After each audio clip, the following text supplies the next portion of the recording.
بسم اللہ الرحمن الرحیم اللہم صلی علی سیدنا محمد وعلی آل سیدنا محمد وبارک وسلم۔ یہ فہم حدیث کا صفحہ نمبر 346 ہے اور سکرین پہ جو شیئر ہو رہا ہے وہ 253 ہے۔ عنوان ہے بدعت کی چند صورتیں۔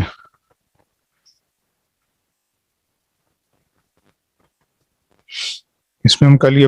شروع کیا تھا، پھر بیچ میں رہ گیا تھا۔ مستحب کام کو ناجائز ہیئت کے ساتھ کرنا۔ اللہ تعالیٰ کا ذکر اور نبی صلی اللہ علیہ وسلم پر درود مستحب ہے، لیکن غیر مشروع ہیئت میں اس کو کرنا بدعت ہے۔ ایک غیر مشروع ہیئت یہ ہے کہ اجتماعی صورت میں اس طریقے سے کیا جائے کہ سب ذکر کرنے والے یہ التزام کریں کہ وہ سب ایک وقت میں ایک ہی ذکر کریں گے، خواہ کسی کو امیر بنا کر یا اس کے بغیر، اور خواہ جہرن ہو یا سرن ہو۔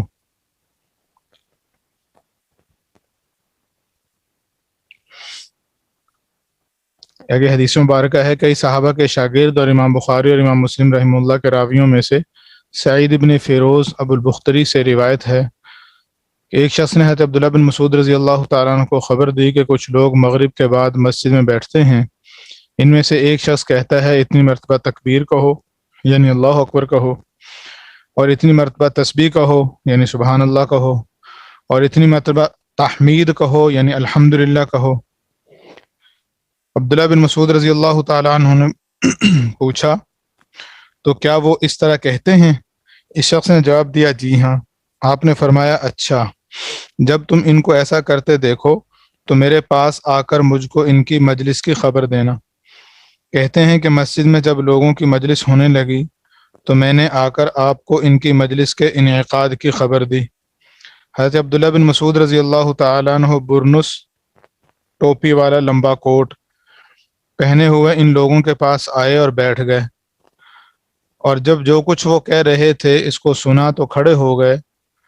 اور وہ تیز فہم اور سخت آدمی تھے، اور کہا میں عبداللہ بن مسعود ہوں، خدا وحدہ لا شریک لہ کی قسم تم نے یہ نہایت تاریک اور سیاہ بدعت ایجاد کی ہے، یا پھر تم نبی صلی اللہ علیہ وسلم کے اصحاب سے علم میں بڑھ گئے ہو۔ ان میں سے ایک نے معذرت کے طور پر کہا کہ اللہ کی قسم نہ تو ہم نے تاریک و سیاہ بدعت ایجاد کی اور نہ ہی ہم علم محمد صلی اللہ علیہ وسلم کے اصحاب پر فائق ہوئے۔ اور عمرو بن عتبہ نے کہا کہ اے ابو عبد الرحمن، ہم اللہ تعالیٰ سے استغفار کرتے ہیں۔ آپ نے فرمایا تم صحابہ کے طریقے کو لازم پکڑو، اللہ کی قسم اگر تم نے اس جیسے کام کیے تو تم بہت پیچھے رہ جاؤ گے، اور اگر تم نے دائیں یا بائیں کوئی راہ اختیار کی تو تم دور کی گمراہی میں پڑ جاؤ گے۔ طبرانی کے معجم کبیر کی روایت میں یہ الفاظ ہیں کہ عمرو بن عتبہ نے کہا اے ابن مسعود، میں اللہ کی بخشش طلب کرتا ہوں اور اس کی طرف توبہ کرتا ہوں، تو آپ نے لوگوں کو متفرق ہونے کا حکم دیا۔ فائدہ: تسبیح، تحلیل اور تحمید یعنی سبحان اللہ، تحلیل کا مطلب لا الہ الا اللہ، تحمید کا مطلب الحمدللہ، یہ اذکار مسنونہ ہیں، مسنون اذکار ہیں۔ مسجد میں ذکر کرنا بھی منع نہیں، اور صحابہ رضی اللہ عنہم کے دور میں مجالس ذکر بھی ہوتی تھیں، لیکن ان جائز چیزوں کے ساتھ جب یہ ہیئت ملی کہ اجتماع میں شریک سب لوگوں نے یہ التزام کیا کہ وہ سب ایک ہی وقت میں ایک ہی ذکر کریں گے، تو اس کی وجہ سے حضرت عبداللہ بن مسعود رضی اللہ تعالی عنہ نے اس کو بدعت کہا۔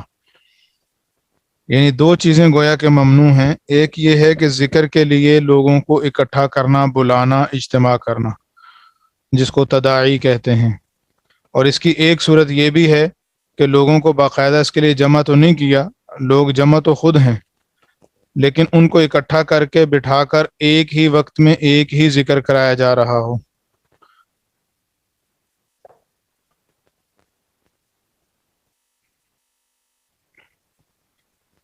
سنن دارمی میں عمر ابن یحییٰ اپنے والد کے واسطہ سے اپنے دادا سے نقل کرتے ہیں کہ فجر کی نماز سے پیشتر ہم عبداللہ بن مسعود رضی اللہ تعالیٰ عنہ کے دروازے پر بیٹھ جاتے تھے، اور جب وہ باہر نکلتے تو ان کے ساتھ مسجد پیدل جاتے تھے۔ ایک دن ابو موسیٰ اشعری رضی اللہ تعالیٰ عنہ ہمارے پاس آئے اور پوچھا کہ ابو عبد الرحمن یعنی عبداللہ بن مسعود رضی اللہ تعالیٰ عنہ تمہارے پاس باہر آئے ہیں؟ ہم نے کہا کہ نہیں، تو وہ بھی ہمارے ساتھ بیٹھ گئے، جب عبداللہ بن مسعود رضی اللہ تعالیٰ عنہ باہر نکلے تو ہم سب ان کی طرف کھڑے ہوئے، اور ابو موسیٰ رضی اللہ تعالیٰ عنہ نے کہا کہ اے ابو عبد الرحمن، میں نے ابھی مسجد میں ایک ایسی بات دیکھی جو میں نے بری سمجھی، اور الحمدللہ میری رائے بھلائی ہی کی ہے۔ انہوں نے پوچھا کہ وہ کیا بات ہے؟ تو ابو موسیٰ رضی اللہ تعالیٰ عنہ نے جواب دیا کہ آپ کی زندگی رہی تو آپ اس کو عنقریب دیکھ لیں گے۔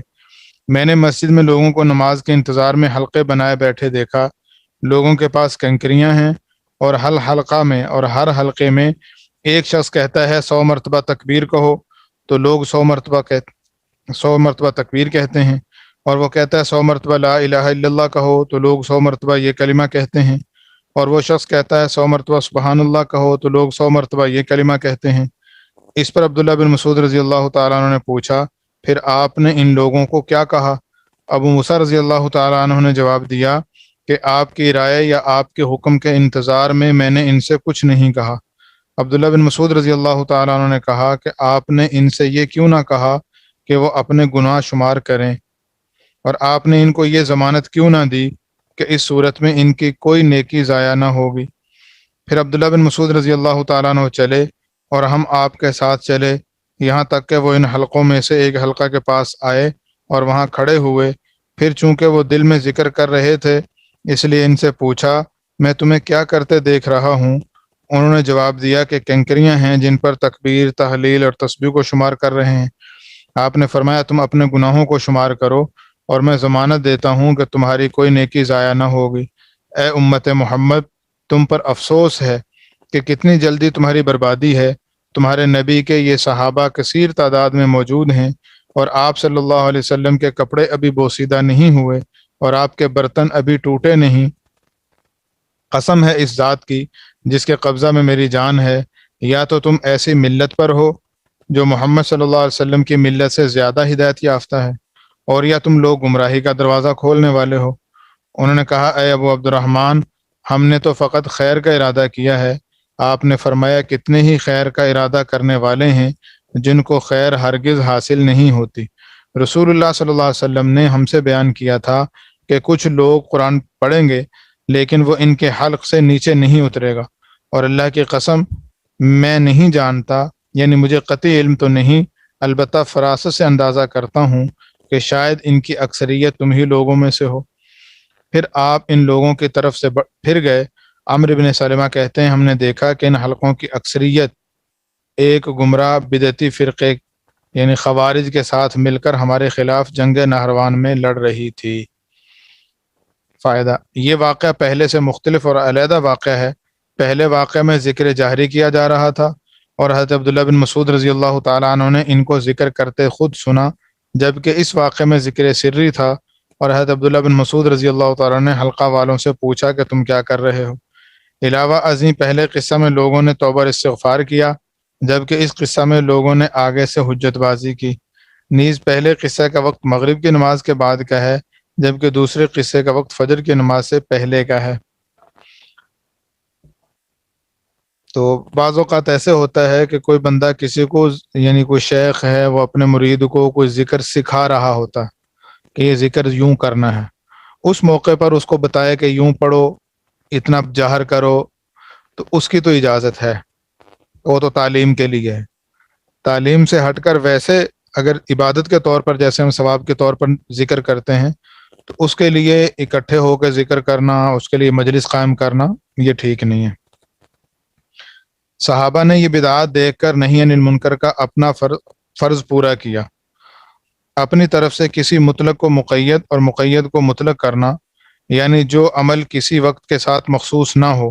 اس کو وقت کے ساتھ مخصوص کرنا، اور جو وقت کے ساتھ خاص ہو اس کو دوسرے وقتوں میں کرنا۔ حضرت ابو ہریرہ رضی اللہ تعالیٰ عنہ کہتے ہیں، رسول اللہ صلی اللہ علیہ وسلم نے فرمایا، شب جمعہ کو یعنی جمعرات کو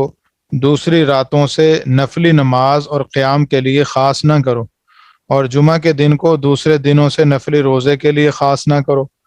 مگر جبکہ وہ جمعہ کا دن ایسے مسنون روزہ میں پڑے جس کا وہ روزہ رکھتا رہا ہے، مثلا ایام 20 یا 15 شعبان یا عاشورہ، کہ ان میں اگر جمعہ کے دن آ جائے تو خیر ہے، کیونکہ اس وقت جمعے کے دن کا روزہ جمعے کی وجہ سے نہیں بلکہ دوسری مسنون وجہ سے ہے۔ فائدہ، چونکہ نبی صلی اللہ علیہ وسلم نے جمعہ اور نماز جمعہ کے بہت سے فضائل بیان فرمائے تھے، تو خدشہ تھا کہ کوئی اپنی رائے سے روزہ نماز جیسی بنیادی عبادت میں اپنی ایجاد نہ کر بیٹھے۔ اس لیے خود آپ صلی اللہ علیہ وسلم نے منع فرما دیا کہ جتنے کام جمعہ اور شب جمعہ میں ہم نے فرما دیے، یعنی نماز جمعہ، خطبہ اور لوازمات، فقط وہی اس میں افضل اور سنت ہیں۔ اگر کوئی اس پر قیاس کر کے اور اضافہ کرے گا تو وہ مقبول نہ ہوگا۔ لہذا اس حدیث میں ارشاد ہوا کہ تم جمعہ اور شب جمعہ کو صوم و صلات کے واسطے خاص نہ کرو، کیونکہ نفلی صوم و صلات تمام اوقات و ایام میں یکساں ہیں، کسی وقت کی خصوصیت ہمارے حکم کے بغیر درست نہیں۔ اور وہ کام جو جمعہ کے دن کے ساتھ خاص تھے، جیسے نماز اور خطبہ جمعہ وغیرہ، ان میں جمعہ کی تخصیص کو نظر انداز کرنا بھی منع کر دیا کہ یہ کام کسی اور دن نہیں ہو سکتے۔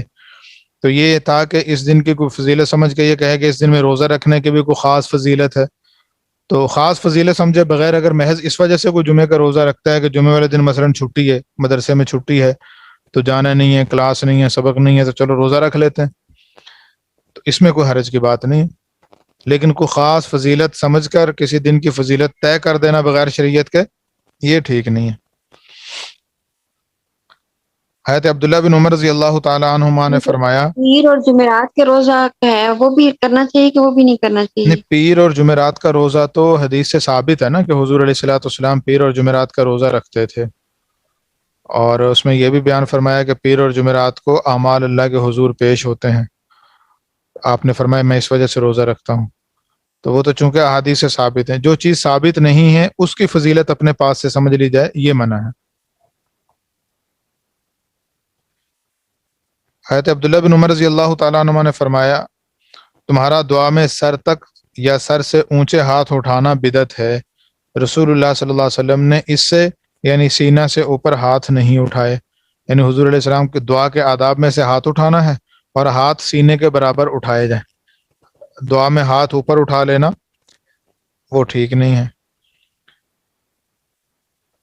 اچھا، تو ایک لمبی حدیث ہے، اس میں یہ ہے کہ تو دیکھا کہ عبداللہ بن عمر رضی اللہ تعالیٰ عنہ حضرت عائشہ رضی اللہ تعالیٰ عنہ کے حجرے کے پاس بیٹھے ہیں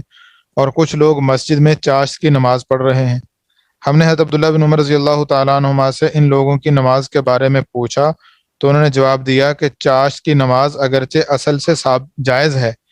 لیکن اس کو مسجد میں اعلانیہ پڑھنا اور اس کے لیے اجتماع اور اہتمام کرنا بدعت ہے۔ تو نماز اشراق چاشت پڑھنا ثابت ہے، سنت سے ثابت ہے،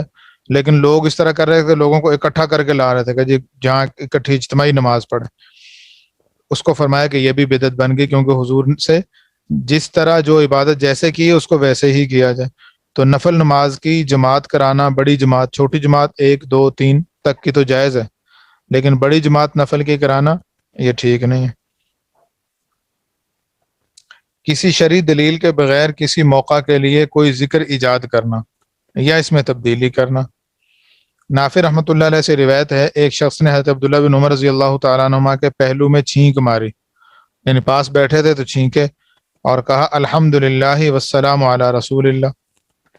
اس شخص کے اس کہنے پر حضرت عبداللہ بن عمر رضی اللہ تعالیٰ عنہ نے فرمایا بطور ذکر کے الحمدللہ والسلام علی رسول اللہ، یا دونوں کلموں کو علیحدہ علیحدہ ان کے شرعی موقع پر تو میں بھی کہتا ہوں، لیکن چھینک آنے پر اس طرح کہنے کی تعلیم رسول اللہ صلی اللہ علیہ وسلم نے ہمیں نہیں دی۔ ہمیں تو آپ نے یہ سکھایا کہ چھینک آنے پر ہم الحمدللہ علی کل حال کہیں، یا صرف الحمدللہ یا الحمدللہ علی کل حال۔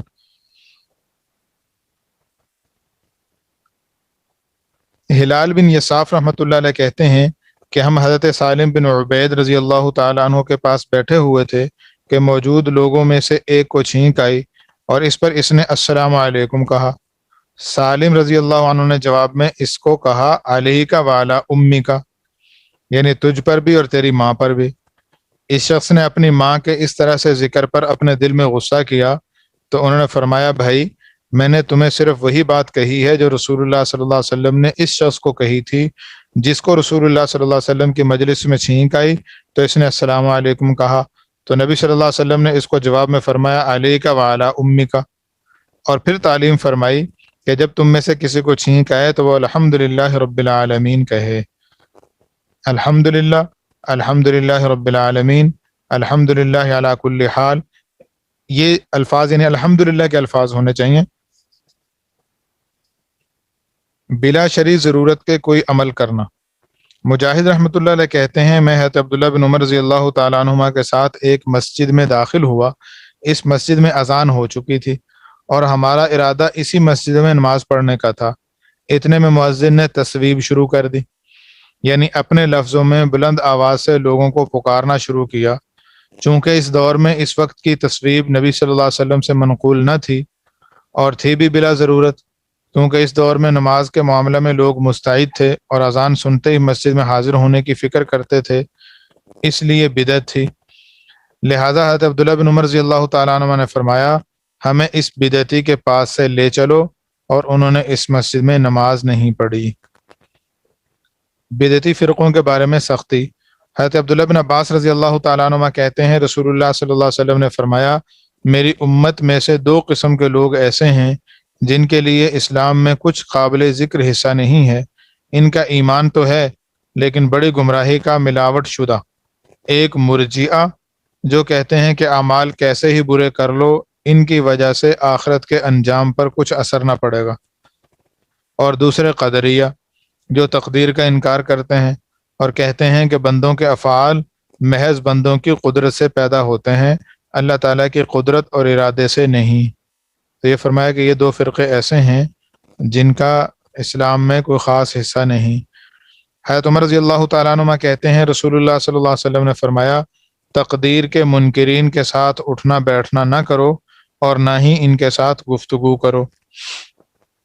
حضرت عبداللہ بن عمر رضی اللہ تعالیٰ عنہ کہتے ہیں رسول اللہ صلی اللہ علیہ وسلم نے فرمایا قدریہ اس امت کے مجوسی ہیں، کیونکہ جب وہ تقدیر کے منکر ہیں تو وہ انسان کو اپنے عمل میں خدا سے آزاد سمجھتے ہیں، اور اس طرح خدا کے ارادہ کے مقابلہ میں انسان کے ارادہ کو آزاد اور مستقل حیثیت دیتے ہیں جو خدائی کی صورت ہے۔ اس لیے اگر وہ بیمار ہوں تو تم ان کی عیادت نہ کرو، اور اگر وہ مر جائیں تو ان کے جنازے میں شریک نہ ہو۔ حضرت ابو سعید خدری رضی اللہ تعالیٰ عنہ کہتے ہیں حضرت علی رضی اللہ تعالیٰ عنہ جب یمن کے گورنر تھے تو انہوں نے نبی صلی اللہ علیہ وسلم کو مٹی ملا سونا بھیجا۔ آپ صلی اللہ علیہ وسلم نے وہ 4 آدمیوں یعنی اقرا بن حابس، عیینہ بن بدر، علقمہ بن علاثہ اور زید طائی کے درمیان ان کی تالیف قلب کے قصد سے یعنی دل جوئی کے لیے اس کو تقسیم کر دیا۔ ایک شخص جس کی آنکھیں اندر کو دھسی ہوئی تھیں، پیشانی بلند تھی، داڑھی گھنی تھی، گال ابھرے ہوئے تھے اور سر مونڈا ہوا تھا، وہ آگے آیا اور کہا اے محمد صلی اللہ علیہ وسلم اللہ سے ڈریے۔ آپ نے فرمایا اگر میں ہی اللہ کی نافرمانی کرنے لگوں تو اللہ کی فرما برداری کون کرے گا؟ کیا اللہ تو مجھے زمین والوں پر امین مانے لیکن تم مجھے امین نہیں سمجھتے ہو؟ اور ایک اور روایت میں ہے آپ نے فرمایا کیا تم مجھے امین نہیں سمجھتے حالانکہ میں آسمان والے کا امین ہوں، اور اسی وجہ سے میرے پاس صبح و شام آسمان کی خبریں آتی ہیں۔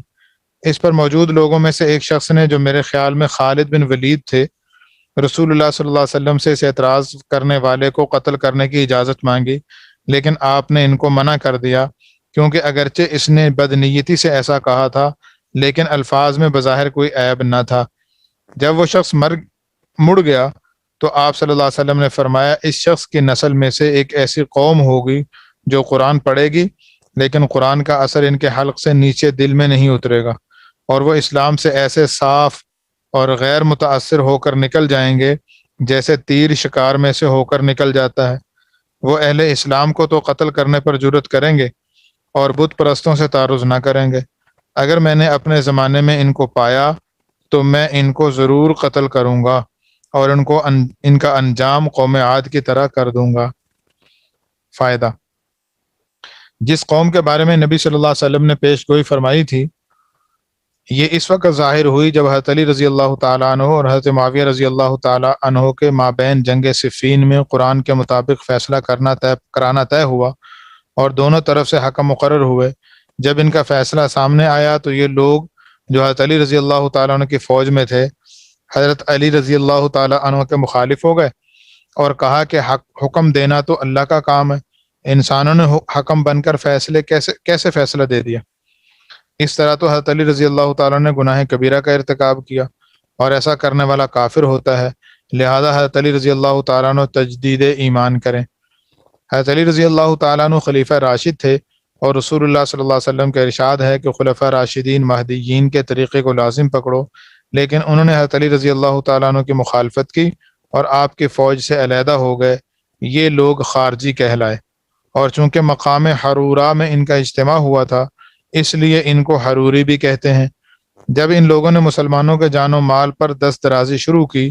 تو پھر حضرت علی رضی اللہ تعالی عنہ نے ان کے خلاف لشکر کشی کی اور خارجیوں سے جنگ نہروان لڑی، جس میں ان کا سردار مارا گیا، جس کی کچھ علامتیں نبی صلی اللہ علیہ وسلم نے بیان فرمائی تھیں۔ حضرت ابو سعید خدری رضی اللہ تعالیٰ عنہ کہتے ہیں، میں نے رسول اللہ صلی اللہ علیہ وسلم کو یہ فرماتے ہوئے سنا کہ اس امت میں ایک ایسی قوم پیدا ہوگی کہ بظاہر بہت ہی عبادت گزار ہوں گے، اور تم ان کی نمازوں کے سامنے اپنی نمازوں کو حقیر سمجھو گے۔ وہ قرآن پڑھیں گے لیکن اس کا اثر ان کے حلق سے آگے نہ بڑھے گا، یعنی قرآن پر صحیح عمل نہ ہوگا۔ وہ دین سے ایسے صاف نکل جائیں گے جیسے شکار میں سے تیر صاف نکل جائے، اور تیر انداز اپنے تیر کے پھل اور تیر کے پٹھے کی طرف دیکھتا رہ جائے اور اس پر شکار کا کچھ اثر نہ پائے، اور اس کے منہ میں شک کرے کہ کیا اس پر کچھ خون لگا ہے یا نہیں۔ تو یعنی وہ دین سے ایسے صاف نکل جائیں گے کہ گویا ان کے قلب پر اور ان کے جسم پر دین کا کوئی اثر نظر ہی نہیں آئے گا۔ حضرت عبداللہ بن رافع رحمۃ اللہ علیہ کہتے ہیں کہ خارجیوں نے جب حضرت علی رضی اللہ تعالیٰ عنہ کے خلاف خروج کیا، جنگ کے لیے نکلے اور یہ نعرہ بلند کیا کہ حکم کا اختیار تو صرف اللہ ہی کو ہے، تو حضرت علی رضی اللہ تعالیٰ نے فرمایا ان کی یہ بات تو درست ہے لیکن ان کی غرض باطل ہے، کیونکہ قرآن کو حکم بنائیں تو اب اللہ تعالیٰ خود آ کر تو فیصلہ نہیں کریں گے، بلکہ قرآن کے ماہرین اس میں غور و فکر کر کے حکم بتائیں گے۔ پھر فرمایا رسول اللہ صلی اللہ علیہ وسلم نے ہم سے کچھ لوگوں کے بارے میں بیان کیا اور میں وہ صفات ان خارجیوں میں پاتا ہوں، یہ اپنی زبانوں سے تو حق بات کہتے ہیں، اور اپنے حلق کی طرف اشارہ کرتے ہوئے فرمایا لیکن وہ اس سے نیچے نہیں اترتی، یعنی ان کے دل اور سینے حق سے خالی ہیں، اور یہ اللہ کے نزدیک اس کے سب سے ناپسندیدہ لوگوں میں سے ہیں۔ ان میں ایک سیاہ رنگ کا شخص ہے جس کا ایک ہاتھ بکری کے تھن یا پستان کی گھنڈی کی طرح ہے۔ جب جنگ نہروان میں حضرت علی رضی اللہ تعالیٰ عنہ کے لشکر نے ان کو خوب قتل کیا تو حضرت علی رضی اللہ تعالیٰ نے فرمایا ان علامتوں والے شخص کی لاش کو تلاش کرو۔ پہلی تلاش میں لوگوں نے اس کو نہیں پایا تو حضرت علی رضی اللہ تعالیٰ نے فرمایا دوبارہ جا کر اس کو اچھی طرح تلاش کرو۔ اللہ کی قسم میں نے جھوٹ نہیں کہا تھا، یہ 2 یا 3 مرتبہ فرمایا۔ پھر بالآخر لوگوں نے اس کی لاش کو ایک ویران سی جگہ پا لیا اور لا کر اس کو حضرت علی رضی اللہ تعالیٰ عنہ کے سامنے رکھ دیا۔ زید بن وہب سے روایت ہے کہ وہ اس لشکر میں تھے جو حضرت علی رضی اللہ تعالیٰ عنہ کے ساتھ خوارج کے خلاف نکلا۔ حضرت علی رضی اللہ تعالیٰ عنہ نے لشکر کو خوارج کے خلاف لڑنے کی ضرورت اور فضیلت بیان کرتے ہوئے فرمایا، اے لوگو، بے شک میں نے رسول اللہ صلی اللہ علیہ وسلم کو یہ فرماتے ہوئے سنا کہ میری امت میں سے ایک قوم ایسی نکلے گی جو قرآن ایسے پڑھے گی کہ تمہاری قرات اس کی قرات کے مقابلہ میں بظاہر کچھ حیثیت نہ ہوگی، اور تمہاری نماز ان کی نماز کے آگے کچھ نہ ہوگی، اور تمہارا روزہ ان کے روزے کے آگے کچھ نہ ہوگا۔ وہ خیال کرتے ہوں گے کہ ان کو قرآن سے فائدہ ہو رہا ہے، حالانکہ وہ ان پر وبال ہوگا، اور ان کی نماز ان کے سینے میں نہ اترے گی، یعنی ان کے دل قرآن اور نماز کے اثرات سے خالی ہوں گے۔ وہ اسلام سے ایسے صاف نکل جائیں گے جیسے تیر شکار میں سے کبھی بالکل صاف نکل جاتا ہے۔ وہ لشکر جو ان سے مقابلہ کرے گا اگر وہ اس فضیلت کو جان لے جو ان کے نبی کی زبانی بتائی گئی ہے تو وہ اور عمل چھوڑ دیں، اور اس قوم کی نشانی یہ ہے کہ ان میں ایک ایسا شخص سردار ہوگا جس کا ہاتھ نہ ہوگا اور جس کے بازو کے اوپری حصہ پر پستان کی گھنڈی کی طرح کا ابھار ہوگا جس پر سفید بال ہوں گے۔ خدا کی قسم میرا خیال ہے یہ خوارج وہی لوگ ہیں کیونکہ انہوں نے مسلمانوں کا ناحق قابل احترام خون بہایا اور لوگوں کی چراگاہوں میں غارت گری بھی کی، لہذا اللہ کا نام لے کر تم ان کے خلاف لشکر کشی کرو۔ فائدہ: خوارج کے بدعتی ہونے میں تو کوئی شبہ نہیں، البتہ مندرجہ بالا حدیثوں کی بنا پر بعض اہل علم نے ان کو کافر بھی خیال کیا ہے۔ اچھا، السلام علیکم ورحمۃ اللہ.